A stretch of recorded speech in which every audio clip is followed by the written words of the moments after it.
Nós vamos estar meditando nesta oportunidade, nesta noite que nós estamos aqui reunidos, num texto que se encontra no Evangelho de Lucas, no capítulo 14, e nós vamos ler dos versos 25 até o verso 35.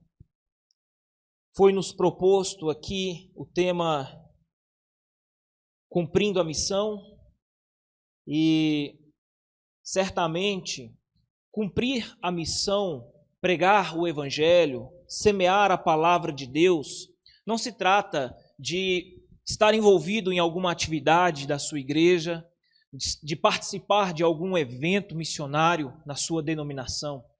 Quando falamos de cumprir a missão, estamos falando naturalmente de um estilo de vida. Estamos falando a respeito da nossa maneira de ser cristão no tempo que Deus nos conceder aqui nessa terra. E esse texto que nós vamos estar lendo, no Evangelho de Lucas, capítulo 14, a partir do verso 25, ele vai nos falar muito a respeito disso, a respeito de um estilo de vida comprometido com o Senhor. Fomos chamados pelo Senhor Jesus Cristo para ser discípulos comprometidos com Ele. E isso vai muito além de fazer parte de algum evento missionário, fazer parte de alguma atividade religiosa. Isso diz respeito a um relacionamento, a um compromisso, a uma submissão à sua ordem, de pregar o Evangelho, de fazer a diferença aonde quer que o Senhor nos levar. Então, se você está aí na sua casa, aonde você estiver neste momento, se tiver uma Bíblia aí ao seu alcance, esteja acompanhando conosco Lucas capítulo 14, verso 25 até o verso 35. O texto vai nos dizer assim: uma grande multidão o acompanhava, e ele, voltando-se na direção dela, disse-lhe: se alguém vier a mim e amar pai e mãe, mulher e filhos, irmãos e irmãs, e até mesmo a própria vida, mais do que a mim, não pode ser meu discípulo. Quem não leva a sua cruz e não me segue, não pode ser meu discípulo. Por qual de vocês, querendo construir uma torre, não se senta primeiro para calcular as despesas, para ver se terá como acabá-la? Para não acontecer que, depois de haver posto os alicerces e não podendo acabar, todos os que virem comecem a zombar dele, dizendo: este homem começou uma construção e não conseguiu terminá-la. Ou qual é o rei que, antes de entrar em guerra contra outro rei, não se senta primeiro para consultar se com 10.000 pode ir de encontro ao que vem contra ele com 20.000? Mas pelo contrário, enquanto o outro está longe, manda emissários e pede condições de paz a ele. Assim, todo aquele dentre vós que não renuncia a tudo quanto possui, não pode ser meu discípulo. O sal é bom, mas se ele tornar-se insípido, com que há de lhe restaurar-lhe o sabor? Não serve nem para a terra, nem para adubo, mas é jogado fora. Quem tem ouvidos para ouvir, ouça. Que Deus possa falar ao seu coração através desta palavra, desta mensagem. Esse, na verdade, é um dos textos que, nesse ano de 2020, com todas as tempestades e lutas que nós temos enfrentado no mundo, é um dos textos que mais fala ao meu coração. Porque o que nós temos percebido nesse tempo que nós estamos vivendo hoje é, na verdade, um tempo de peneira. É um tempo onde nós verdadeiramente conheceremos aqueles que caminham intimamente com o Senhor, comprometidos com Ele, que verdadeiramente abriram seus corações e se entregaram ao Senhor, daqueles que apenas caminham em meio a uma multidão. E é justamente sobre isso que o texto fala. O texto aqui nos mostra uma grande diferença do que é simplesmente fazer parte de uma multidão simplória, do que ser verdadeiramente um discípulo do Mestre Jesus. Jesus, desde o princípio, quando começou o seu ministério, sempre foi alguém rodeado por multidões. Você já percebeu isso? Você já notou que em diversos lugares onde Jesus passava e caminhava e pregava o Evangelho, sempre uma multidão o rodeava. Nessa multidão nós poderíamos talvez encontrar ali muitos curiosos, pessoas que talvez foram convidadas por outros, pessoas que viam ali uma multidão aglomerada. Hoje em dia nós não podemos ter esse tipo de aglomeração, né, como era nos dias de Jesus, em volta dele. Mas muitos curiosos viam ali aquele burburinho, aquela aglomeração, e por curiosidade iam até lá. Outros talvez eram atraídos por amigos ou parentes, pessoas que chamavam e diziam: olha, conheço um Jesus que tem trazido mensagens, palavras muito bonitas, vamos até lá para ouvir esse Jesus.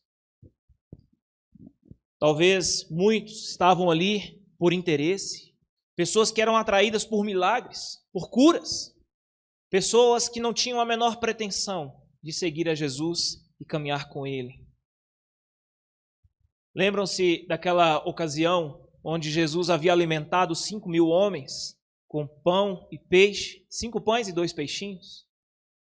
No dia seguinte, Jesus atravessa o lago de Genezaré e vai até a outra margem, e a multidão chega até lá querendo comida, procurando Jesus por mais um milagre semelhante àquele que ele havia realizado. E eles descobrem que Jesus estava do outro lado da margem e eles decidem ir até ao encontro dele. Jesus chega diante daquela multidão e condena a prática ou a intenção do coração deles. Jesus é enfático em suas palavras e desmascara a verdadeira intenção daquela multidão de estar ali.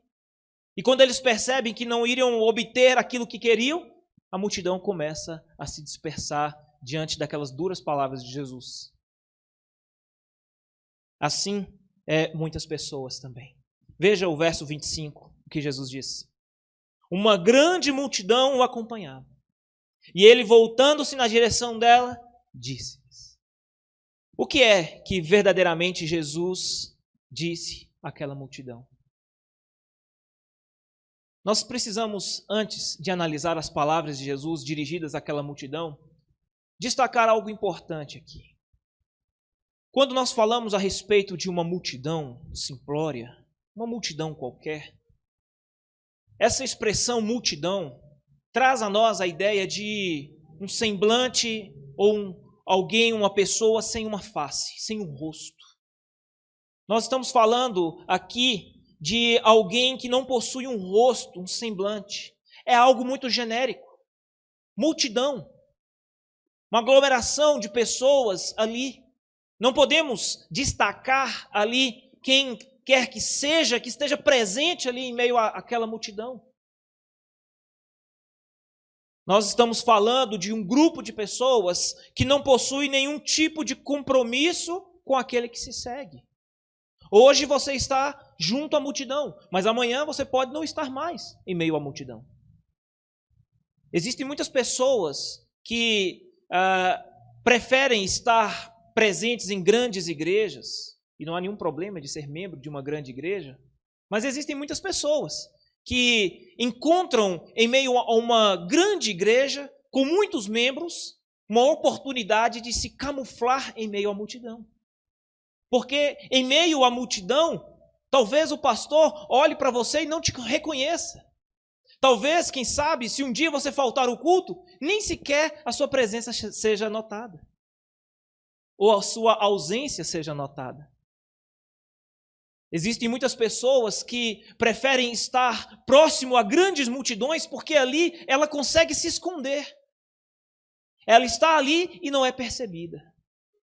E tem muitas pessoas que preferem isso. Jesus se volta para aquela grande multidão, como tantas outras multidões que o acompanhavam em outras circunstâncias, e diz o seguinte, verso 26, verso 27 e verso 33. Repare comigo, observe aí na sua Bíblia esses 3 versos. Ele vai dizer no verso 26, se alguém vier a mim e amar pai e mãe, mulher e filhos, irmãos e irmãs, e até mesmo a própria vida mais do que a mim, não pode ser meu discípulo. Veja o versículo 27. Quem não leva a sua cruz e não me segue, não pode ser meu discípulo.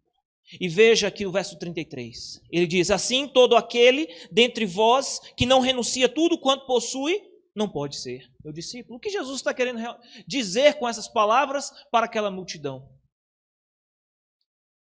Jesus está querendo afirmar que se você quiser realmente ser um discípulo, você precisa sair do meio da multidão. Você precisa realmente dar as caras. Você precisa realmente se posicionar como um discípulo comprometido com o Mestre. Não ser apenas mais um que anda em meio àquela multidão simplória e não assume um verdadeiro compromisso com Jesus. Deixar essa multidão que não tem face, que não tem compromisso, e se posicionar verdadeiramente como um discípulo de Cristo. Jesus se volta para aquela multidão e sugere a ela algumas demandas que permitirão a ela sair do meio da multidão e assumir um compromisso de ser um verdadeiro discípulo de Cristo. Verso 26, o Senhor Jesus Cristo sugere um tipo de amor.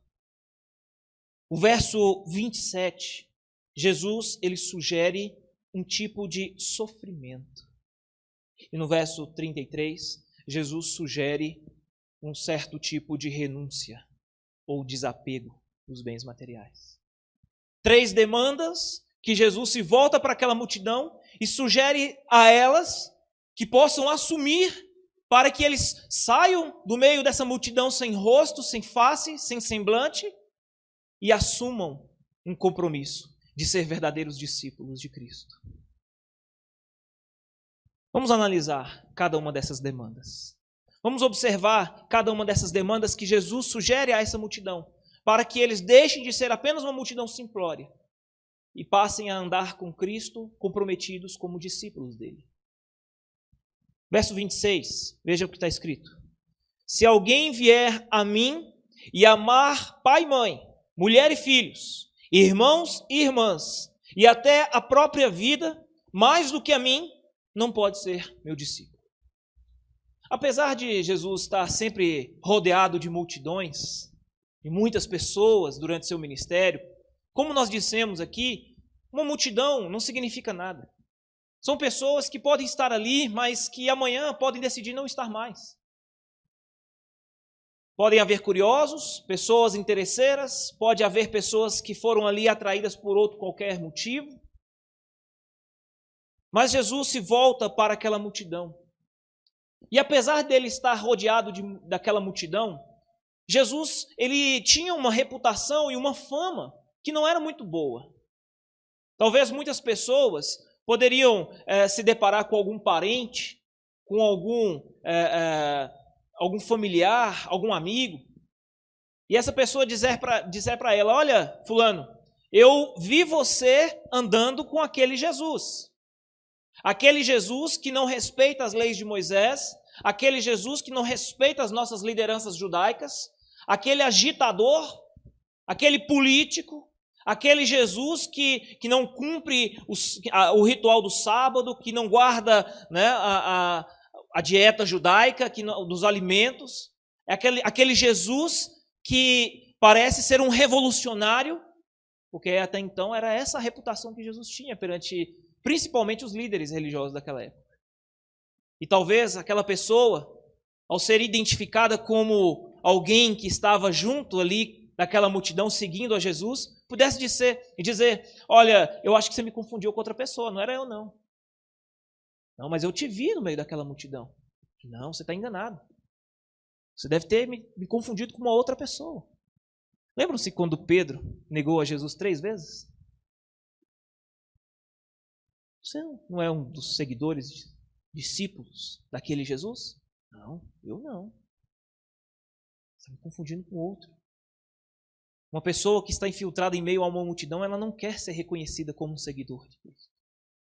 Mas Jesus disse, olha, se vocês querem continuar me seguindo, vocês precisam sair do meio dessa multidão simplória. Vocês precisam dar as caras.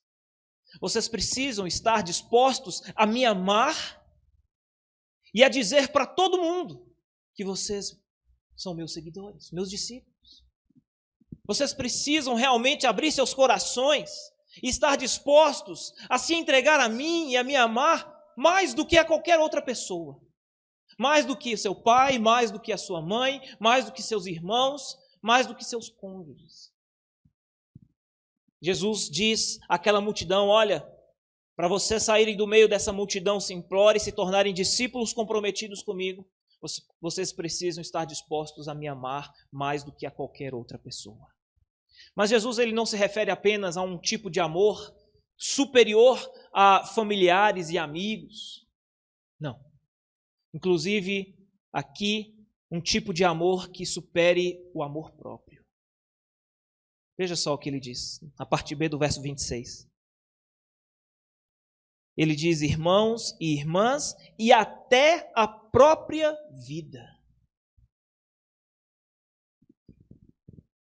O que Jesus está dizendo aqui é que existem muitas pessoas que podem colocar seus projetos e ambições pessoais acima do amor a Cristo.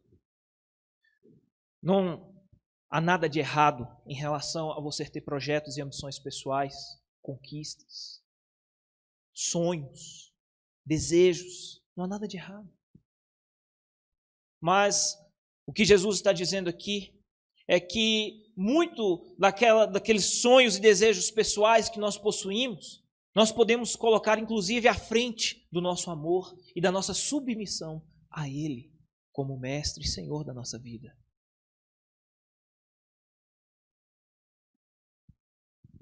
Jesus também prossegue no verso 27, sugerindo aqui uma segunda demanda. Caso aquelas pessoas quisessem deixar de ser apenas uma multidão simplória e assumirem um verdadeiro compromisso de ser discípulos do Mestre Jesus. Verso 27, ele sugere um certo tipo de sofrimento. Ele diz, quem não leva a sua cruz e não me segue, não pode ser meu discípulo. Você já parou para pensar no verdadeiro sentido ou verdadeiro significado da cruz no primeiro século? O que representava esse símbolo da cruz perante as pessoas que ali viviam nos dias de Jesus? Sem dúvida nenhuma, é algo completamente distante e oposto àquilo que nós tratamos hoje como cruz. Se por um lado hoje nós vemos as cruzes adornando prédios, desenhando camisas, tatuagens, acessórios de beleza, brinco, corrente, pulseira, a cruz no primeiro século era símbolo de vergonha, era símbolo de desprezo, era algo digno de completa rejeição. Falar na cruz do primeiro século era falar de humilhação, de ser tratado como o pior dos seres humanos. E Jesus se volta para aquela multidão, ainda com esse conceito de cruz vivo na consciência daquelas pessoas, e diz, quem não está disposto a levar a sua cruz e seguir a mim, não poderá ser meu discípulo. Imagine só isso. Imagine essas palavras chegando ao coração daquelas pessoas. Primeiro Jesus diz, olha, vocês precisam amar a mim mais do que seus familiares, mais do que seus cônjuges. Depois, estar disposto a ser humilhado, a ser desprezado e rejeitado e tratado como o pior dos seres humanos, carregando uma cruz. Só assim você poderá ser meu discípulo.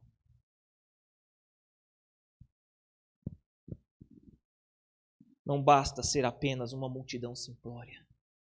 Você precisa estar disposto a assumir esse compromisso, levando em consideração todos os prejuízos e todos os custos que isso pode acarretar sobre a sua vida. Outra demanda que Jesus levanta está no verso 33. Caso você queira sair do meio da multidão, caso você queira dar as caras e assumir esse compromisso de ser um verdadeiro discípulo de Cristo, ele vai falar a respeito de um certo tipo de desapego, renúncia. Verso 33, ele diz: assim, todo aquele dentre vós que não renuncia a tudo quanto possui, não pode ser meu discípulo. Isso me faz lembrar muito daquele jovem rico. Aquele jovem que ele chega diante de Jesus e diz: mestre, eu tenho cumprido toda a lei de Moisés. Mestre, eu tenho feito tudo aquilo que me é exigido perante as ordenanças, os mandamentos. O que mais me resta para herdar a vida eterna, para ser salvo? Jesus, conhecendo o mais profundo do coração daquele jovem, ele diz: vai, vende tudo que você tem, dê tudo aos pobres, e depois volte. Aquele jovem fica triste, ele baixa sua cabeça e decide ir embora. A verdade é que não há problema algum em relação a bens materiais e a conquista deles. Não há nenhum tipo de problema de você ter conquistas pessoais que você tenha alcançado com muito trabalho. Mas a verdade é que aonde estiver o seu tesouro, ali também estará o seu coração. E a palavra de Deus nos diz que muitos dos nossos bens materiais carregam consigo o potencial de ser um ídolo, de ser um Deus. E Jesus disse: olha, está na hora de vocês saírem do meio da multidão. Está na hora de vocês assumirem um verdadeiro compromisso. De vocês começarem a repensar a vida cristã de vocês. A jornada de vida de vocês aqui na terra. Está na hora de vocês repensarem sobre como é que vocês têm levado as suas vidas. Existe uma questão que eu gostaria de destacar aqui dentro desse texto, que você observasse juntamente comigo. Note esses 3 versos, onde Jesus sugere 3 demandas para aquela multidão simplória. Como é que os 3 versos terminam? Verso 26, verso 27 e verso 33. Como é que esses 3 versos terminam?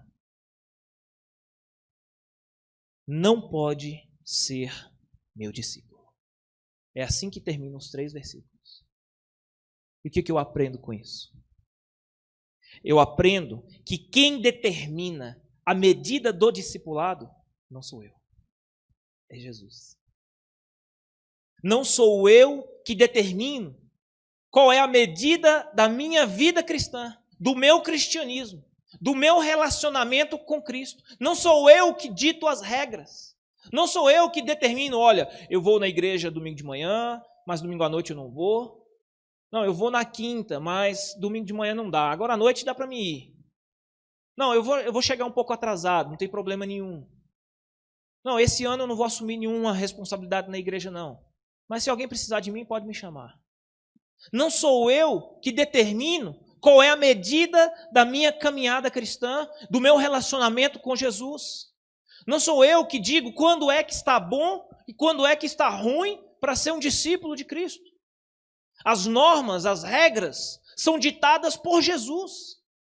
E se nós quisermos saber quando é que verdadeiramente somos discípulos de Cristo, precisamos observar atentamente a palavra de Deus. Aquilo que Jesus tem deixado de maneira clara nas Escrituras. E se obedecermos a essas palavras, se formos fiéis a ela, então assim poderemos ser aceitos como discípulos do Mestre. Quem determina a medida do discipulado é o próprio Cristo, é o próprio Mestre. Não sou eu. Foi Ele que estabeleceu os critérios e as normas. Meus queridos, antes de tomar essa decisão de amar a Cristo acima de qualquer outra pessoa e até mesmo acima da sua própria vida, antes de você estar disposto a tomar a decisão de carregar a cruz e seguir a Cristo, antes de você se desapegar dos bens materiais e renunciá-los por amor a Cristo, é preciso que você antes avalie os custos dessa sua decisão. Vamos observar aqui o verso 28 até o verso 32. Olhe aí na sua Bíblia, como está escrito. Pois qual de vocês, querendo construir uma torre, não se senta primeiro para calcular as despesas para ver se tem como acabá-la? Para não acontecer que, depois de haver posto os alicerces, e não podendo acabar, todos os que virem comecem a zombar dele, dizendo: este homem começou a construção e não conseguiu terminá-la.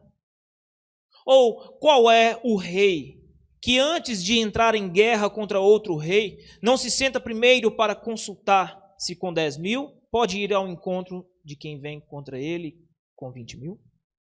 Mas pelo contrário, enquanto o outro ainda está longe, manda emissários e pede condições de paz.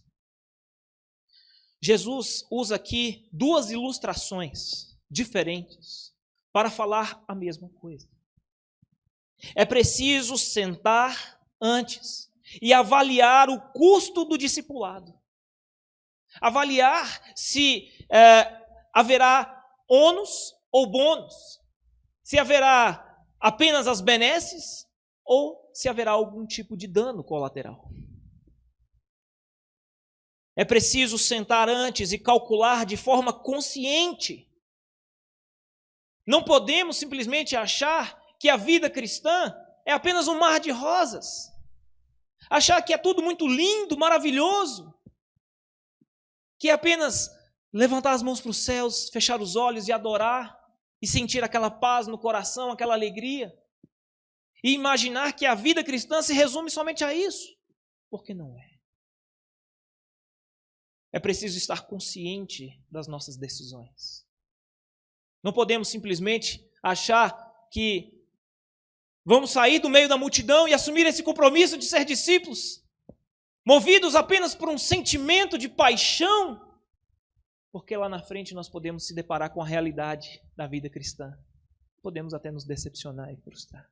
É preciso que nós tomemos essa decisão, mas tomemos de forma consciente. Muitos pastores, muitos pregadores, no último dia, quando se depararem com o justo juiz, terão que arcar com as consequências de ter, muitas vezes, omitido a realidade nos seus púlpitos. Pessoas que falaram apenas de prosperidade, pessoas que falaram apenas de vitória, que falaram do sabor do mel, pessoas que alegraram e entreteram multidões e esconderam a realidade e a verdade deles. Muitas pessoas enganadas, acreditando que a vida cristã é doce e suave, que não haverá lutas, dificuldades, tormentas, acabarão se frustrando e se decepcionando e até voltando atrás, apostatando da fé. Jesus não esconde da multidão. Ele diz: olha, vocês precisam tomar essa decisão. Vocês precisam realmente sair do meio dessa multidão simplória e assumir um compromisso de ser verdadeiros discípulos. Se vocês de fato querem andar comigo, assumam esses compromissos que eu estou trazendo a vocês. Mas entendam que existe um custo. E vocês precisam, antes de tomar essa decisão, se sentar conscientemente e avaliar o custo. Entendam se realmente vale ou não a pena pagar esse preço.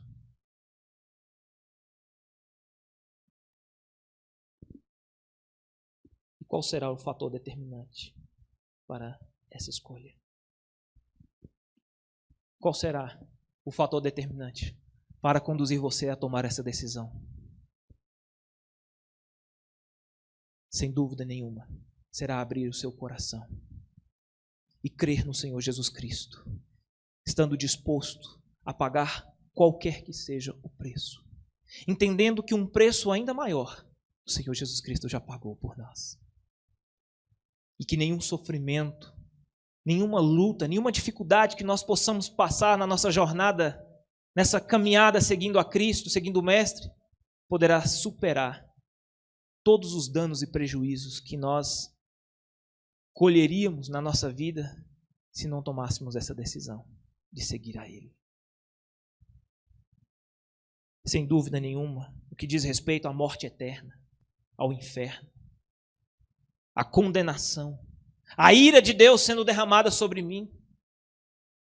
Sem dúvida nenhuma, nenhum sofrimento, nenhuma dor, nenhuma dificuldade que eu possa enfrentar seguindo o Mestre Jesus poderá superar esse prejuízo que viria sobre mim. Jesus encerra essas palavras mostrando que existe um propósito para ser um verdadeiro discípulo. Se você quer de fato cumprir a sua missão, não sendo apenas alguém que faz parte de uma multidão simplória, alguém que está envolvido apenas em eventos missionários e em atividades religiosas, mas alguém que realmente saiu de dentro da multidão, deu a sua cara e mostrou: eu quero ser um discípulo, eu quero assumir isso diante de todo mundo. Quando as pessoas me encontrarem na rua e falarem assim: olha, você é crente? Eu digo: eu sou crente, eu sou um cristão, eu sou um discípulo de Jesus e não me envergonho disso. Como Paulo disse, não me envergonho do Evangelho de Cristo, porque é o poder de Deus para a salvação de todo aquele que crê. Qual é o propósito, então, para ser um discípulo? O texto termina no verso 34 e 35. Diz: o sal é bom. Olha só como é que ele começa. O sal é bom. Mas se ele se tornar insípido, se ele perder a sua função, o seu sabor, com o que há de restaurar-lhe o sabor? Não serve nem para a terra, nem para adubo, mas é jogado fora. O propósito que o Senhor Jesus coloca para esse discipulado é para que de fato possamos fazer a diferença. Fazer a diferença no mundo. Aonde o Senhor Jesus nos colocar, refletirmos a luz dele. Mostrar ao mundo, como discípulos, quem é verdadeiramente o nosso mestre. Lembram quando os discípulos pregavam em Antioquia? Em Atos dos Apóstolos, nos mostra o relato, primeira vez onde os discípulos foram chamados de cristãos. E a expressão cristão traz a nós a ideia de ser confundido com Cristo.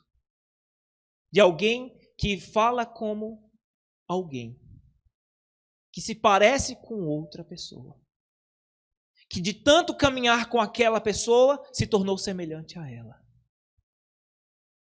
Alguém que realmente absorveu a vida de outro e adotou como estilo de vida.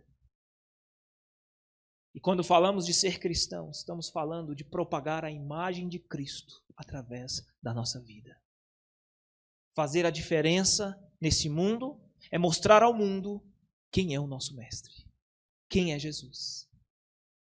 Mostrar ao mundo que mesmo com todas as lutas e dificuldades que nós enfrentamos ao seguir a Ele, ainda estamos no caminho certo. E Ele tem provido para nós bênçãos sob medida. Ele tem provido para nós a sua paz, sua alegria. Trazido ao nosso coração uma esperança viva que vai além desta vida terrena e ultrapassa por toda a eternidade.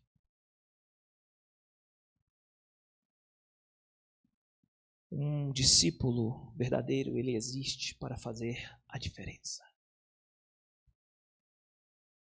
Entenda, meu querido irmão, minha querida irmã, você que está aí nos acompanhando nesta live, compreenda que os planos que Deus tem para a sua vida são muito maiores do que apenas fazer parte de uma multidão simplória.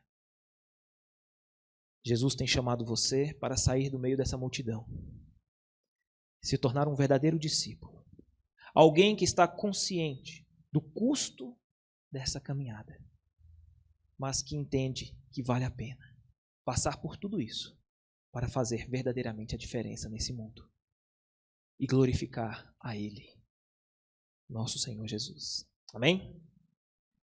Vamos nesse instante estar orando e agradecendo a Deus pela palavra dele. Vamos colocar diante do Senhor as nossas vidas e vamos louvar e bendizer a Ele, porque Ele olhou para nós no meio daquela multidão. Assim como foi com Pedro, João, Tiago, pessoas que já estiveram em algum momento das suas vidas no meio da multidão, mas Jesus olhou para eles no meio da multidão. Jesus tinha planos para a vida daqueles homens. E eles entenderam que era necessário sair do meio da multidão, assumir um compromisso autêntico e verdadeiro com o Mestre. E mais tarde, nós vamos ver o resultado na vida de cada um desses homens, que estiveram dispostos a pagar o preço, inclusive com a própria vida, para glorificar o nome de Cristo. Aproveite a sua chance, aproveite essa oportunidade que o Senhor tem te dado e tome essa decisão hoje de forma consciente. Que Cristo seja glorificado na sua vida e através dela. Vamos orar? Senhor Deus, quero nesse instante interceder e orar pela vida de todos os nossos queridos que estão acompanhando esta live. Ó Deus, nós pedimos que o Senhor, meu Pai, possa ir de encontro a todos esses corações. Teu Santo Espírito convença o coração de cada um deles da necessidade de se voltar inteiramente para Ti e assumir esse compromisso verdadeiro, autêntico, de sair do meio dessa multidão simplória, sem rosto, sem face, e de assumir esse compromisso de ser um verdadeiro discípulo do Senhor, de estar disposto a pagar um preço, de entender que tudo isso vale a pena, porque o Senhor Jesus Cristo nos amou de uma maneira como ninguém nos amaria. Pagou um preço muito maior, um preço que nós não tínhamos como pagar. A nossa redenção, a nossa salvação. O Senhor liquidou a dívida que havia contra nós, cravando-a na cruz em nosso favor. Sem dúvida nenhuma, Pai, tudo aquilo que nós pudermos oferecer ao Senhor aqui nessa terra ainda será muito pouco. Glorifica Teu nome na nossa vida, Pai, e glorifica Teu nome na vida de todo o Teu povo que está espalhado em toda a face da terra. Em nome de Jesus.